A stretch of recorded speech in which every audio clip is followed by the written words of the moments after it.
Om Sahana Vavatu Sahanau Bhunaktu Sahaviryam Karavavahai Tejasvinavadhitamastu ma vidvishavahai. Om Shanti Shanti Shanti. Om Bhadram Karnebhih Shriniyaama Devaah Bhadram Pashyemakshabhiryajatraah Sthirairangai Sushtvagam Sastanubhi Vyashema Devahitam Yadayuh Swasti na Indra Vruddhashravah Swasti nः Pusha Vishvavedaः Swasti nastarksho Arishtanemiः Swasti no Brahaspatir Dadhatu. Om Shanti Shanti Shanti. Om Brahma Devanam Prathamas Sambhabhuva. Om Brahma Devanam Prathamas Sambhabhuva. Vishvasya Karta Bhuvanasya Gopta. Vishvasya Karta Bhuvanasya Gopta. Sabrahma Vidyam Sarva Vidya Pratishtham. Sabrahma Vidyam Sarva Vidya Pratishtham. Atharvaya Jyeshtha Putraya Praha. Atharvaya Jyeshtha Putraya Praha. Now, coming to the question of Atharva. Who is this Atharva? He is described as Jyeshtha Putra, the eldest son of Bhagavan here, Yeah. So are we talking about Jesus Christ? No. Because we don't have the concept of, the Son of God and God sent His Son down and then, to save some people, God remained, somewhere in a place called heaven and then sent His Son down as a messenger. We don't have that concept. So here the question will be, of course it's a valid question, that if Bhagavan has a son, then who is the mother, You're left with some kind of, not understanding, where is the mother then, Oh, everything happens through Maya. Then if everything happens through Maya, then why do you need children, If the Jagat itself was created by Maya, then why do you need you don't need any kind of a son to teach this Vidya. So then, this Bhashya addresses, this part of the Bhashya that we are going to study, addresses this very awkward situation of Bhagavan. If it was just ordinary Brahmaji, okay, fine. But here then this Bhagavan, Brahmaji is presented as Bhagavan, as Ishvara. And Ishvara is giving this knowledge to whom? To his eldest son. Aren't we all children of Ishvara like that? Yes? So then why this fellow was chosen? Then if this fellow was chosen, then we have what's its name? We have also this partiality.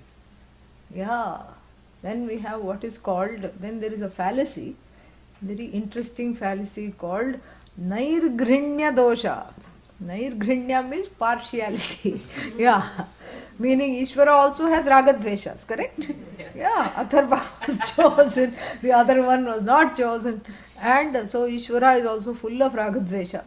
I thought I was full of ragadvesha, that's why I needed to surrender the ragadveshas to Ishvara. And now I find that Ishvara is also full of ragadvesha.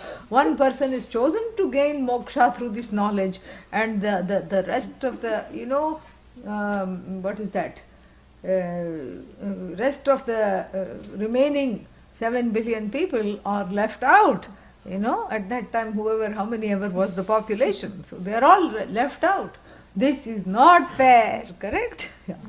So that is why this portion of the Bhashya, I said, since it's a longer discussion, we'll defer it till today. So here, towards the end of the Bhashya for the first mantra, Jeshthascha Asau Putrascha Anekeshu Brahmanaha Srishti Prakareshu Anyatamasya Srishti Prakarasya Pramukhe Purvam Atharva Srishtah Iti Jyeshtah Tasmai Jyeshthaputraya Praha Uktavan. Yeah, so Adi Shankara resolves it in a nice way. He says, look, it's not accidental that the form of Bhagavan that was chosen to give this knowledge is Brahmaji. It's not accidental here, because he could also have said Dakshinamurti. He could have chosen the avatara, a form of the Lord, to give this knowledge in the form of Dakshinamurti or Shiva or so many things. Indra, so many devatas are there on whom in whom we can invoke Bhagavan. So he could have chosen any of these forms. But why Brahmaji? Because, there is this, it is an easy way, because he is the creator. There are, and then how many cycles of creation are there? Endless numbers of cycles of creation. So, Srishti Prakareshu, plural, correct? So, among.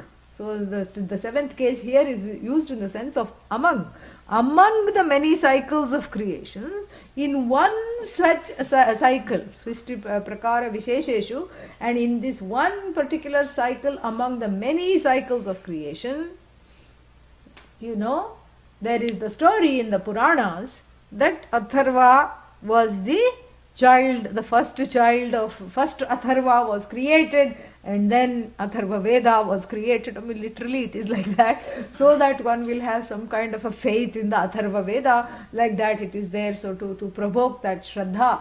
But really speaking, in another cycle of creation, Manu, and then there are so many Manus, so little time. Bhagavad Gita also says, and Manavaha, so many Manavahas are there, 14 I think. There are 14 Manus, and each time Manu, how many Manus? And that's why we all are called what? Manushyaha, because we are all children of Manu, who was the child of Brahmaji. This is just to take the origin. See, there are twofold origin stories. If you are a Vedantin, you're not interested in origin stories. You are only interested in what? How did the Vidya come down? So you are also interested in origin stories, but the origination of the Vidya and how it came to you.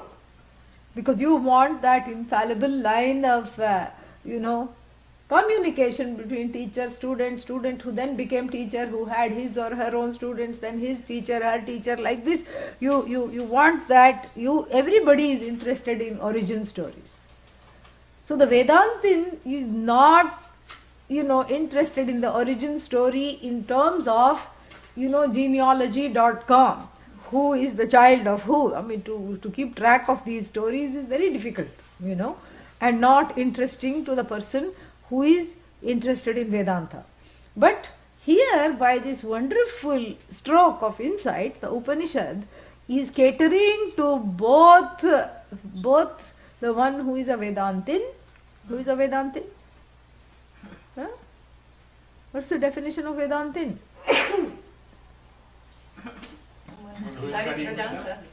No, like yesterday I told you, what's the definition of samsarin? What's the definition of samsarin? In samsara. The one who is in samsara. What's the definition of Vedantin? Exactly. So then Then what happens? Yeah, definitely make some coffee or tea for the break. And so, so, so this is what. So the one who is in Vedanta is also happy with this whole thing because they have got what? The parampara that they were looking for.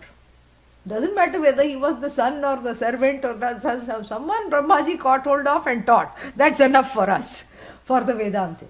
But then, the person who is studying the Upanishad may not be Vedantin. And if you are not Vedantin, what are you? Vedanta out. Meaning you are about to come into Vedanta, you are not yet in Vedanta. So therefore what? Therefore you are still interested in who Brahmaji was married to. Was it the first wife or the second wife? And then how many children he had, and in which cycle of creation, which was the first child. These are all the things that are swirling around in the head. Correct? This is the kind of the samsari thoughts. And he already said Anya samsarina, so in yesterday's bhasha we came across that. So because this is not a knowledge for the one who already knows. The one who already knows will enjoy it, no doubt. But the person already knows. So this is also not for the person who does not know and is not interested. This is for the person who somewhat knows enough to make a mistake on that very nature of this I, and somewhat knows, mostly doesn't know. And that is the kind of person. And it was already said in the introductory bhashya, Vidyayaha stutihi. Why? The stuti of the Vidya, the praise of the Vidya, Shrotru Buddhi Prarochanaya. So this is part of the Prarochanam. Prarochanam means seasoning the Vidya. Putting a little, a grain of salt and a lot of pepper, and then some masala, and then of course if you are Indian, you will always put some garam masala at the end. So to make it nice and spicy, in India we have a dish sold on the roadside, which also means that the chances of you tasting it are remote, yeah. And what is that? It is called chaat. Of course you can make it at home, but on the roadside, it is all these raw vegetables, raw fruits and everything, and then various kinds of spices put on that in layers. And then they may put a dollop of yogurt, and on top of that they'll put not one but 3-4 different kinds of chutneys, and then they will do that. All it is one slice of cucumber, but for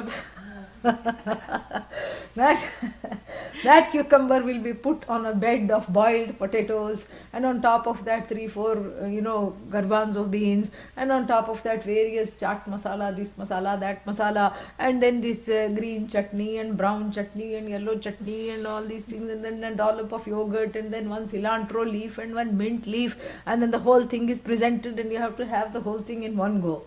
And then there is a whole burst of flavors in the mouth. You don't know what you're tasting, whether it is sweet or sour, or all 6 tastes come and implode the senses. And then you say, aha, this is so nice. Chaat. And chaat in Hindi means to just, inhale, to just lick and inhale at one go.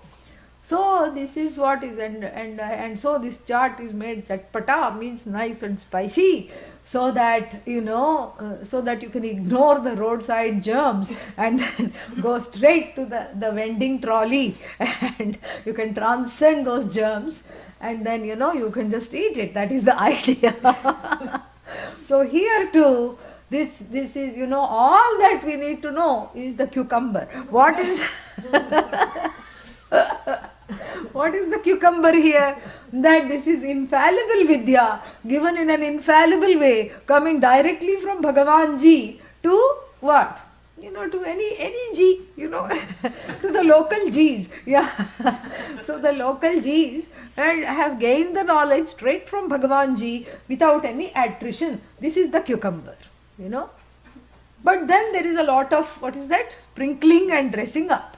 And here we can see the dressing up, in the sense that the dressing up is serving to satisfy those people who have no value for the Vidya or the Parampara. Because you have value for the Vidya when you have value, when you have value for the Parampara, sorry, the other way around. You have value for the Parampara when you have the value for the Vidya. You have value for the Vidya when you feel like you don't know and you have to know, when you have mumukshutvam.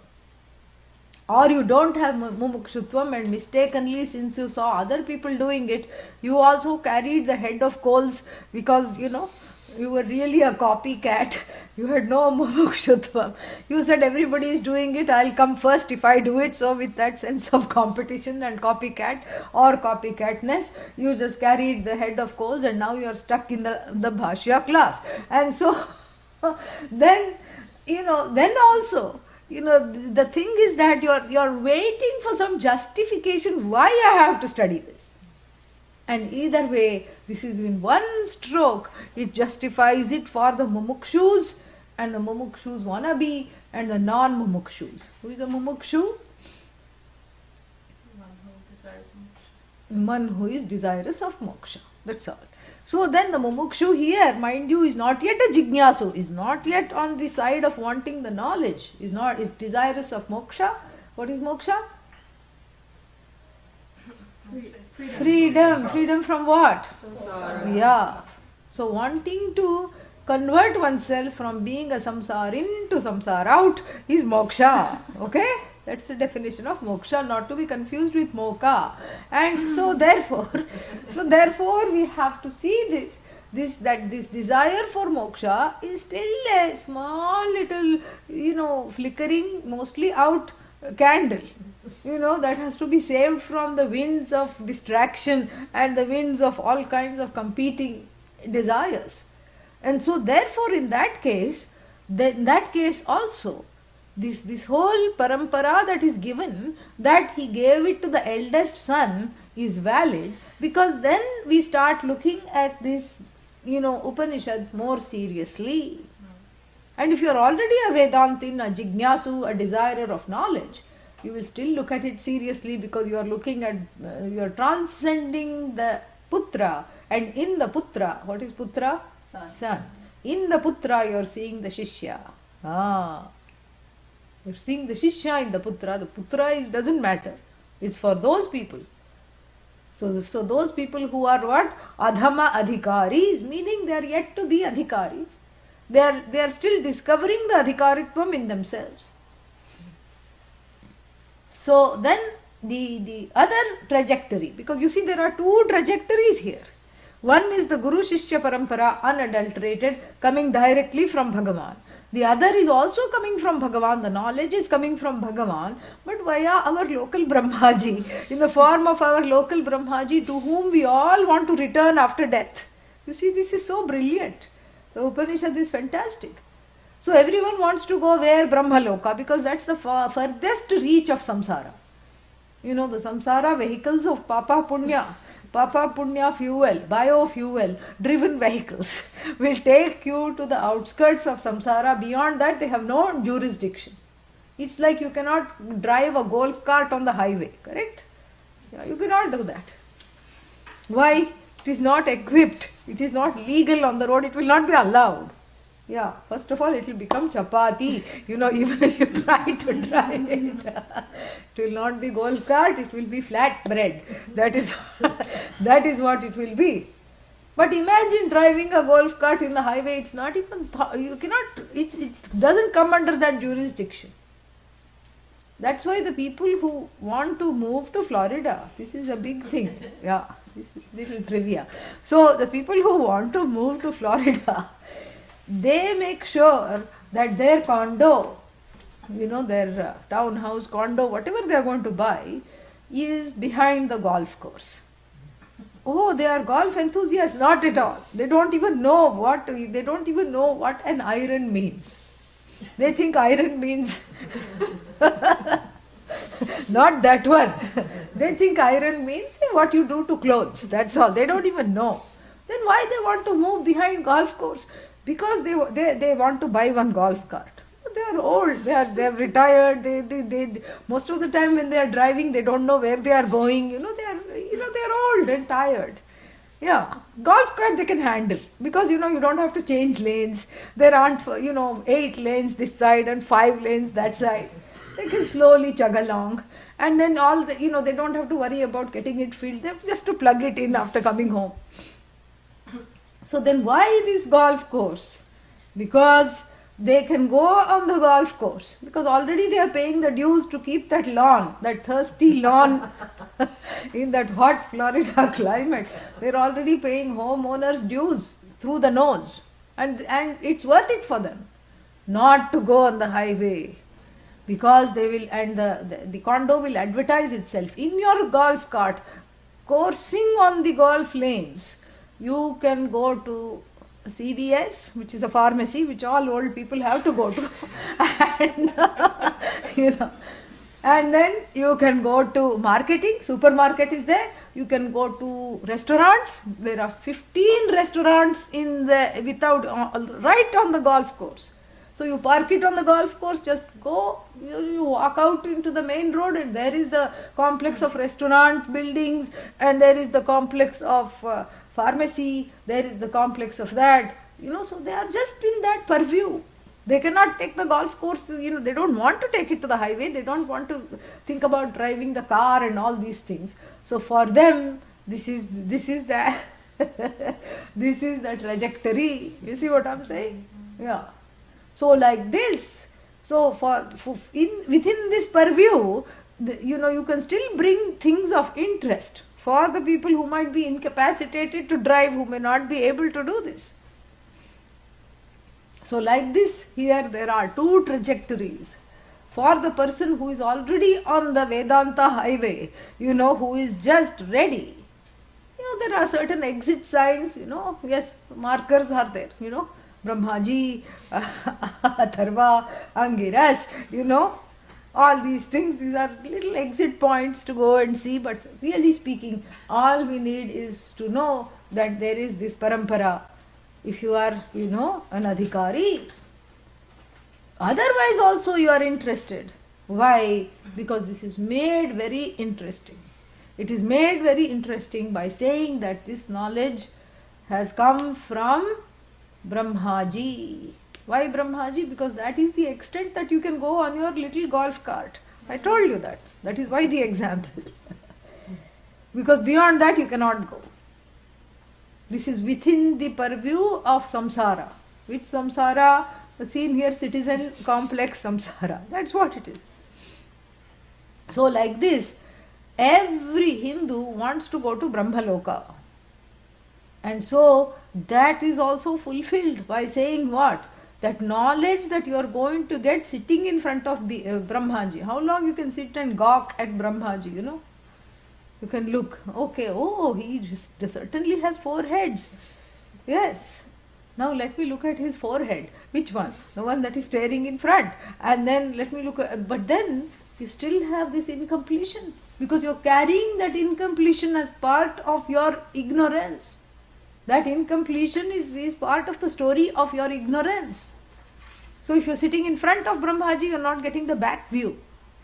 Then you go in the back and then you are cursing yourself because your seat in the front was taken. Then you say, let me look at Brahmaji from the side. At least he is Vishvato Mukha. Wherever I sit, I can get eye contact. But then when you are sitting on the side, you feel you're sidelined. And so therefore, that incompleteness that one carries as part of this ever unfolding effects of ajnanam, that is not mitigated. And then what? Brahmaji then, gives some prasad and says, go, or clean the windows or do some seva. Why? Because you're not qualified for the knowledge. One is not qualified for the knowledge. If one is qualified for the knowledge, what happens? Then you are herded to Brahmaji's classroom. Where, what will you study? Om Brahma Devanam Prathamas Sambhabhuva. Kahin suna hua lagta hai. Somewhere I have heard this. Oh yeah, Eugene. Oh, online. Oh yeah, somehow. Wish I had studied there only. So hard I worked to come here. And same thing is being taught.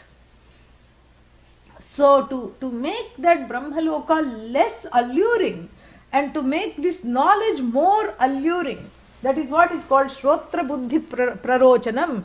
These two lineages are simultaneously given. It is so beautiful. And what are the two lineages? Guru Shishya lineage, for those who can transcend this whole genealogy nonsense and go straight to this knowledge. And then for those who are still caught up in saying, what is the authenticity of this knowledge? And why do I need to waste my time and gain it? For them also another trajectory is given where Bhagavan in the form of Brahmaji calls his dearest and first child in one of the many cycles of creation. And here also, that's why Adi Shankara changes see, Atharvaha, like Ramaha. That is also one way of looking at it. And then the other word is Atharvan, Nakaranta, in which case it will decline as Atma, Atman, Atma, Atmano, Atmanaha. So Atharvan, it will be Nakara, Na. So there are two usages of this word, Atharva, Akaranta and Atharvan. So don't be confused thinking that they are talking about two different people. They are talking about the same person, two different forms of usage. And in the first verse we say Atharvaya, like Ramaya. And then in the second mantra, Atharvane. See, both are valid. Atharvane, like Atmane.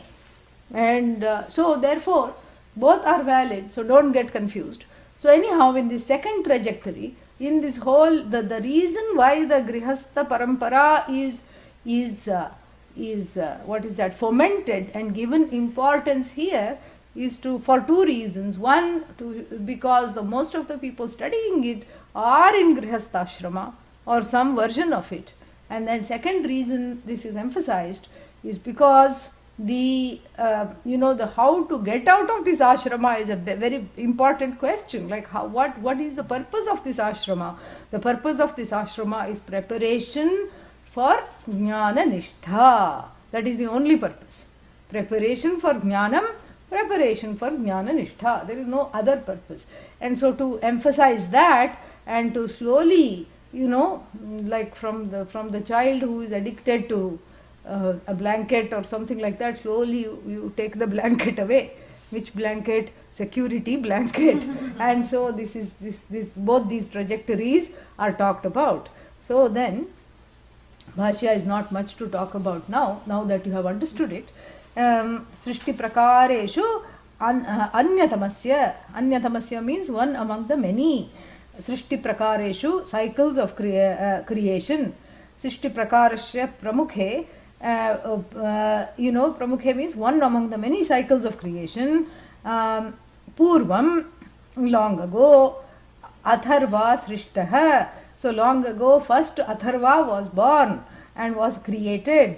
Iti jyeshtaha, therefore he is the eldest one. And then tasmai, unto him, unto this eldest son, this knowledge was taught by Lord in the form of Brahmaji. One more thing here is that yesterday I mentioned the eldest child is seen so desirable, so lovable, and you will never teach anything suspect. So therefore this knowledge is not suspect. What you give your eldest child will always be the best thing. The eldest child stands to inherit the entire property in all these ancient countries. The bulk of the property on the mother's side, father's side is given to the eldest one. And so there, and also whatever is given without holding anything back. Unlike the cooking recipe, stir constantly is not told, and then what you have is a mess. So therefore everything is given, and therefore to make this knowledge desirable. Why? So that everyone will run towards it. How do we know? By the use of the verb pravarte, run. So, so then, Atharvane yam pravadeta brahma. Atharvatam Purovachangire Brahma Vidyam Sabharadvajaya Satyavahaya Praha Bharadvajongirase Paravaram. Yeah. Now, Atharvane, unto Atharva, yam, that, pravadeta. Pravadeta should be read as pravadat. Pravadeta means he must teach. Here there is no must, it should just be pravadat.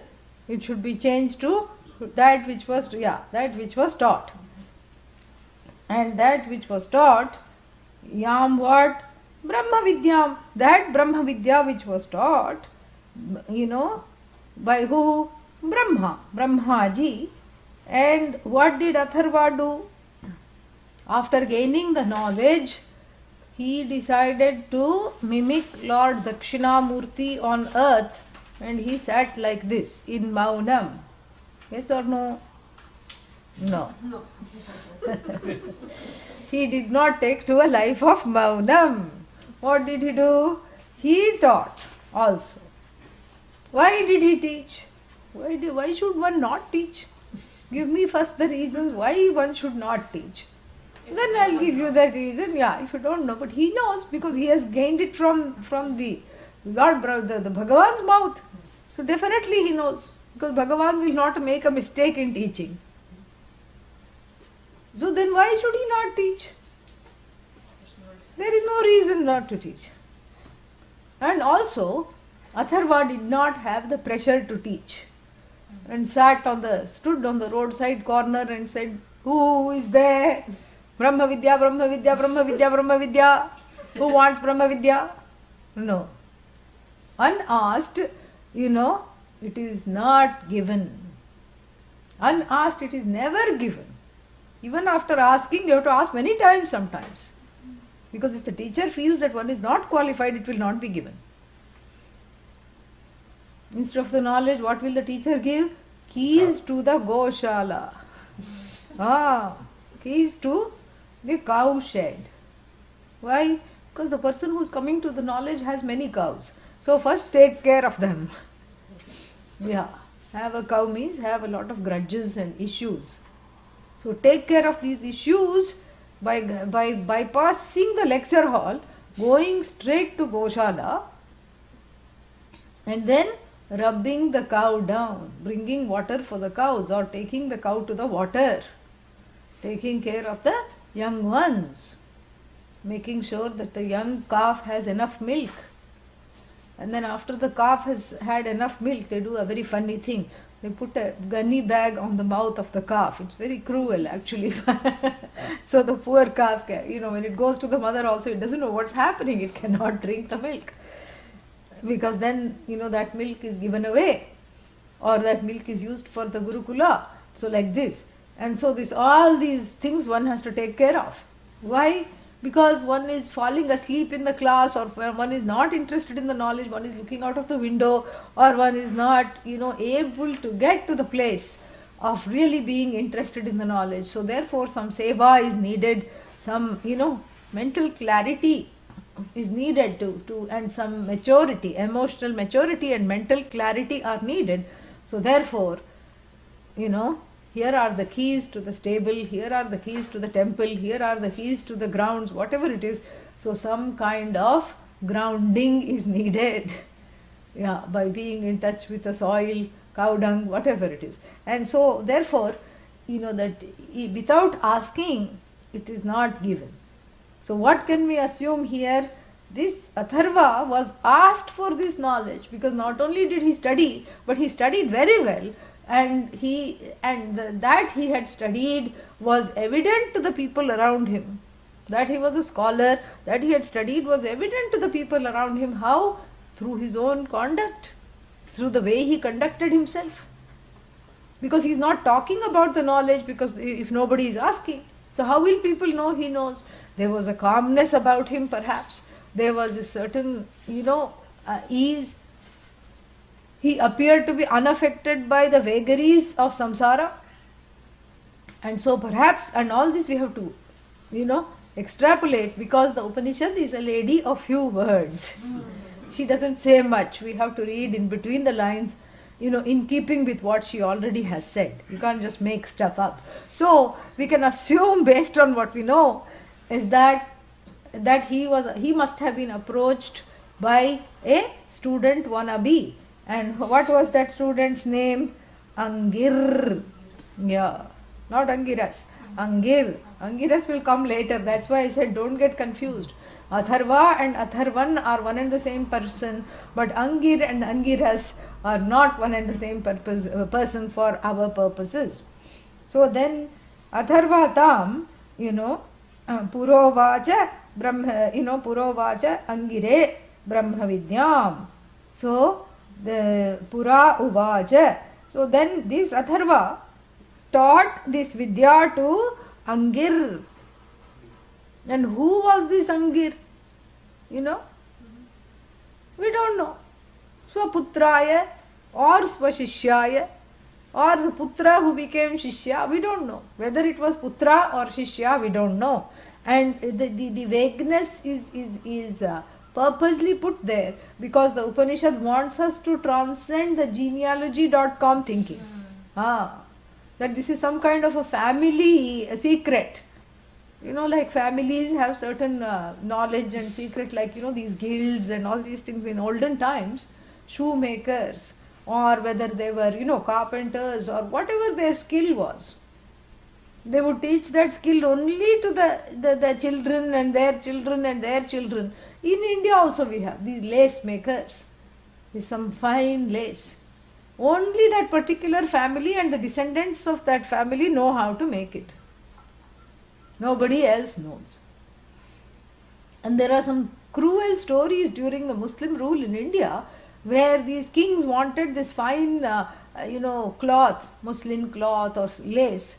So what they would do is they would bring the people and have them make it enough for their palatial needs and then cut off their hands or kill them so that they would not make it for anybody else and that knowledge would die. Like that, a lot of craft knowledge has died.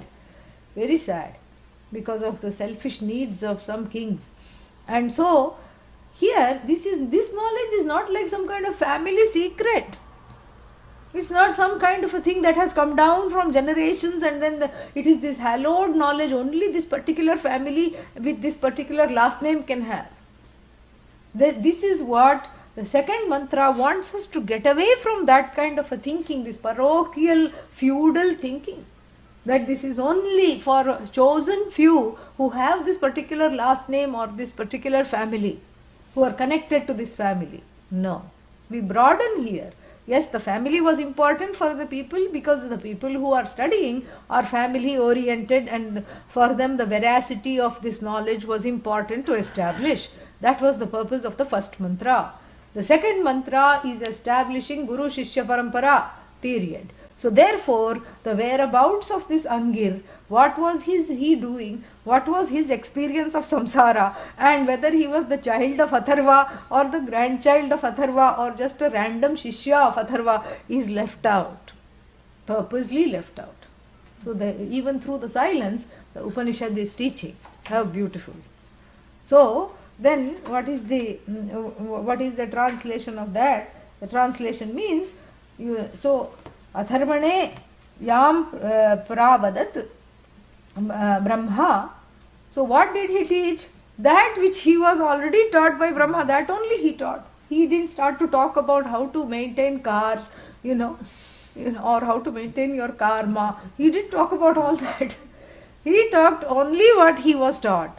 In this way, the attrition-less way of teaching, because the teaching is centered on the unfolding of the nature of Aham. What is this Aham? I. The which I? Is it the known I or the unknown I? Known I. Yeah, please don't say unknown I. Because then if I ask the question, are you there? Then you have to keep quiet, okay? Yeah. You cannot say, I am here. Or you cannot say, if you knock on the door and I say, who is it? You cannot say, it is me. Everybody says it is me. As though, their name is me. This is what shows. Yeah. This is what shows. And if you are really grammatical, you will say it is I. But nonetheless, everybody says it's me. As though I am supposed to know this I. That itself shows the I is known. It's a known I upon which alone you can make a host of mistakes. So the known I is the cause for mistakes. An unknown thing is not a locus of mistake. You cannot make a mistake over something that you don't know. The mistake means what? It's a mistake. Correct? Yeah. It's something that you know that you mistake for something else. If you don't know something, how can you make a mistake? Tell me. The unknown thing is never a locus of mistake. So thankfully we know that the I is known enough to be a duck that is sitting and waiting for all the mistakes to sit on it. That's what it is. And so here, so what did he teach? He taught about that same self-evident I, which is the locus of mistakes, and that mistake is called samsara. And the one who keeps on making these mistakes and gets attached to mistake after mistake after mistake is called samsarin. That's what it is. Simple. We try to keep our definitions very simple. And so, Atharvane yam brahma pravadeta tam, that same, that yam tam is connected. So that yam means Brahma Vidyam, tam eva Brahma Vidyam, angire uvacha. Angire uvacha. So that Pura he learned from Brahmaji, now he is teaching to who? Angir, Prakaranta, Angire, unto Angir, fourth case. Angire uvacha. Alright, what did Angir do? Angir went home and sat quietly? No. Angir also was a brilliant student, and that student then became Acharya. That is what is the whole idea. Yeah. Because the student does not remain a student all the time. Because that is not this Vidya. And sometimes you go to some ashrams. This is a problem. In some ashrams and some spiritual leaders, they will say that, or their close knit network, close knit shishyas will say, this is Bhagavan, you have to look upon the Guru as Bhagavan, theek hai, no problem. But then they will say that, you are all children of this Guru, or of this father, or of this mother. You see, there is a certain kind of an infantilization going on. And it pulls on the strings of needing to be parented, needing to be wanted, needing to be loved. And in the beginning one feels wonderful. Oh, I am one of the children. Very nice. And so all these old issues of abandonment, vulnerability are immediately, very subtly manipulated by saying you belong, you are a child. And then what happens?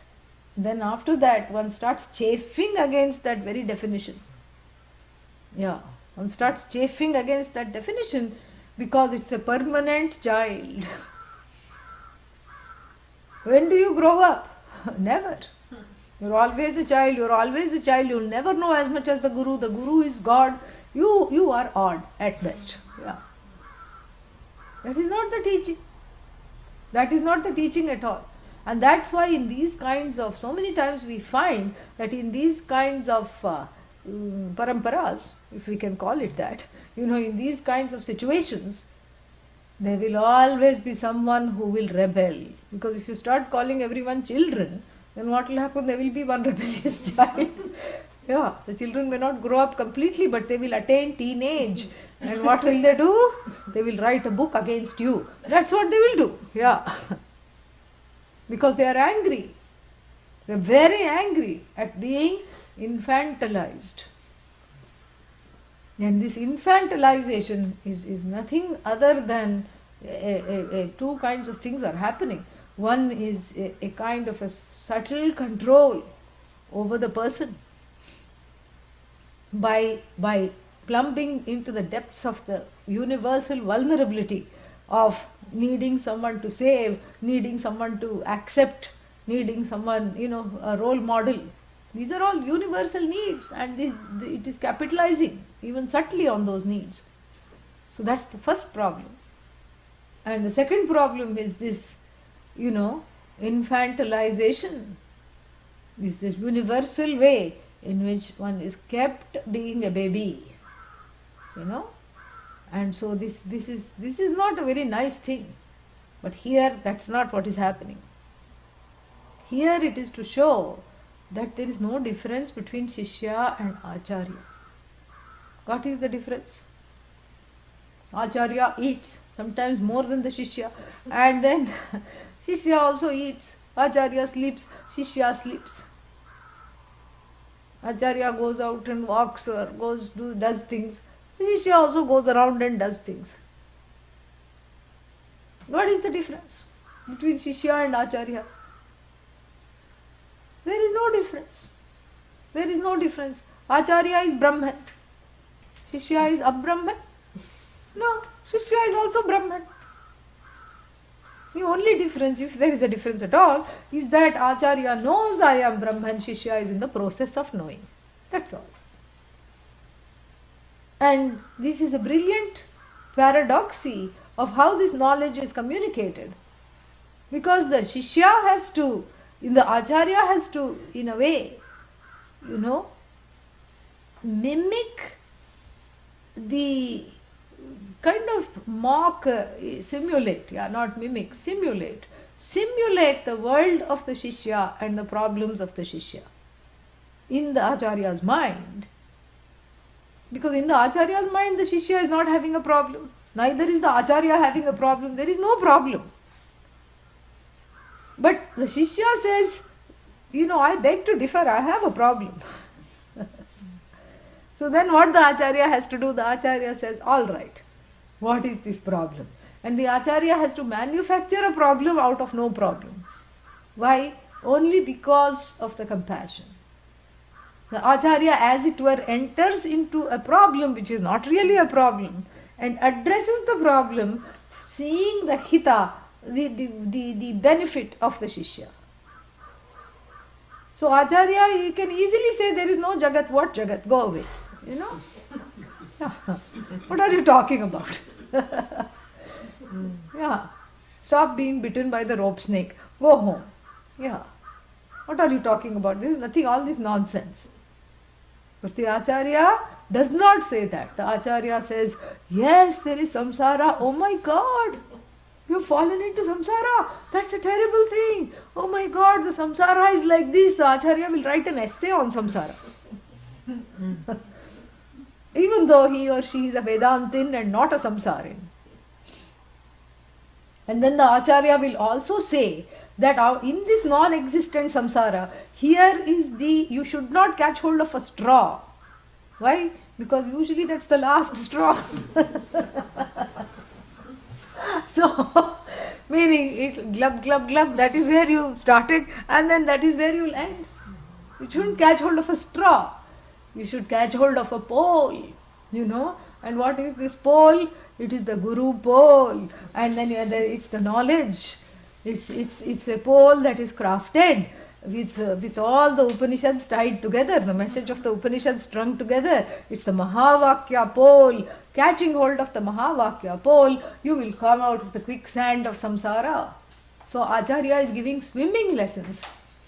On dry terrain, there is no water.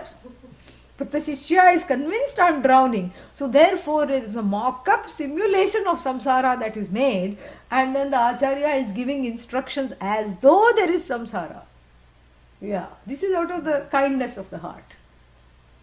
And that kindness is also inherited from one's Guru only. That's all it is. In fact, the Shishya who is now the Guru need not teach.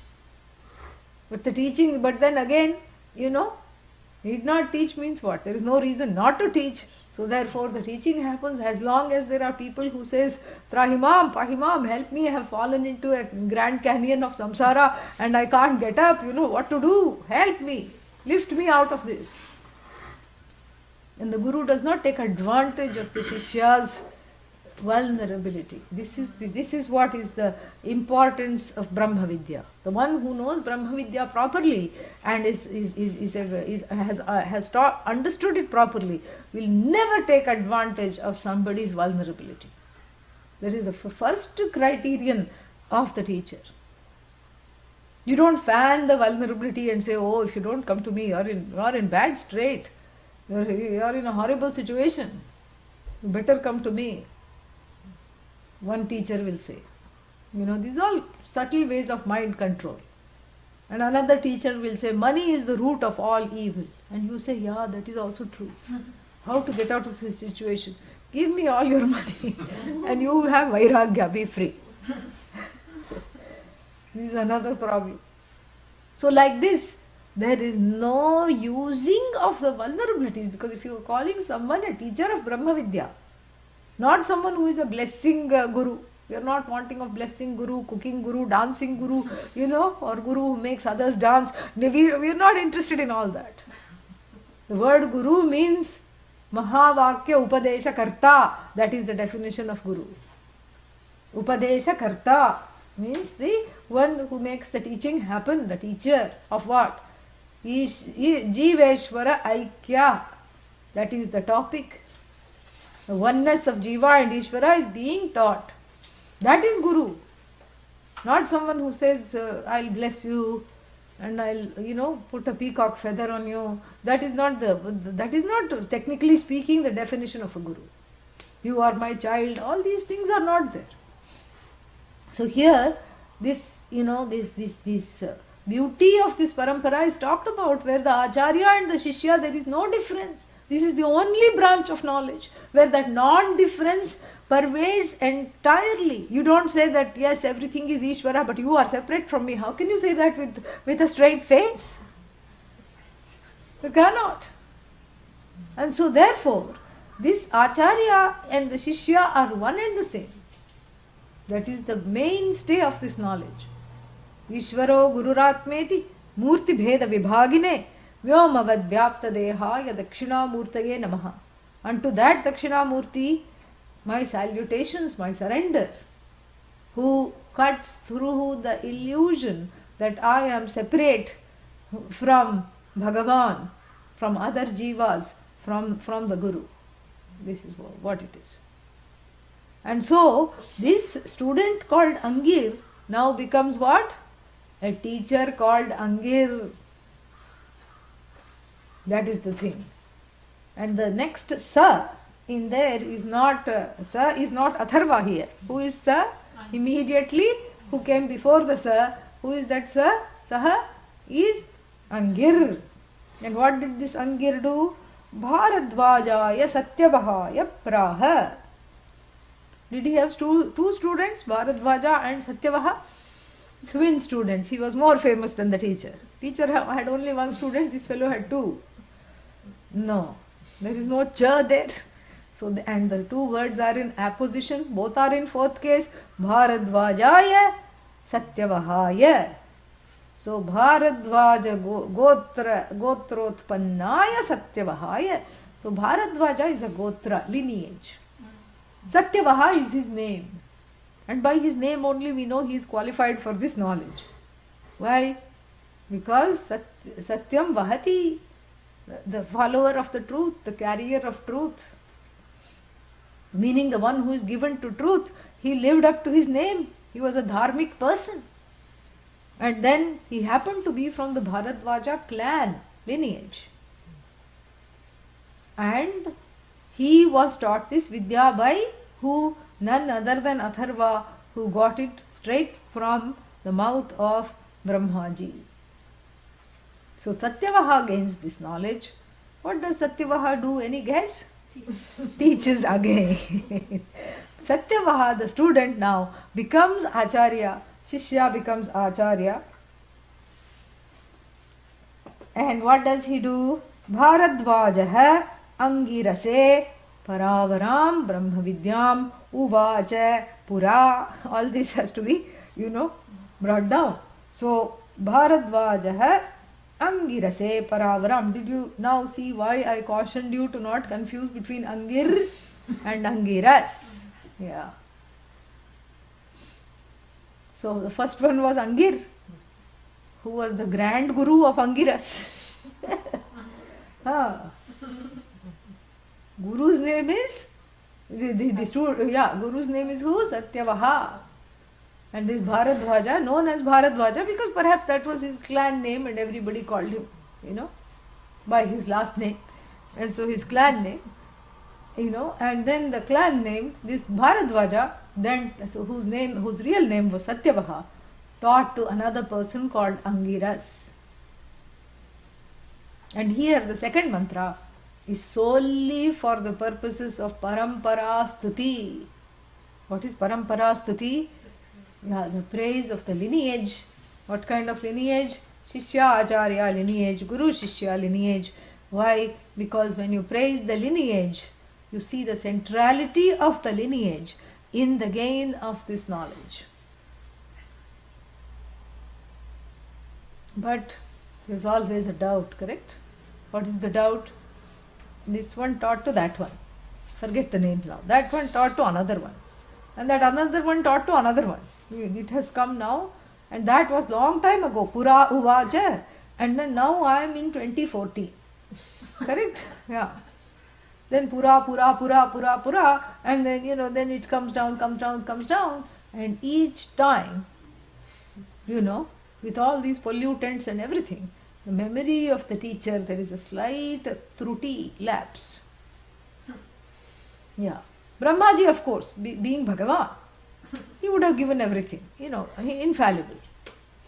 But then Atharva might have been little distracted.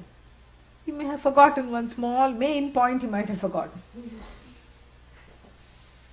And if Atharva did not teach one of the points, to who was the student of Atharva? Angir. Atharva forgot to mention a couple of things to Angir, like pot, clay, rope, snake.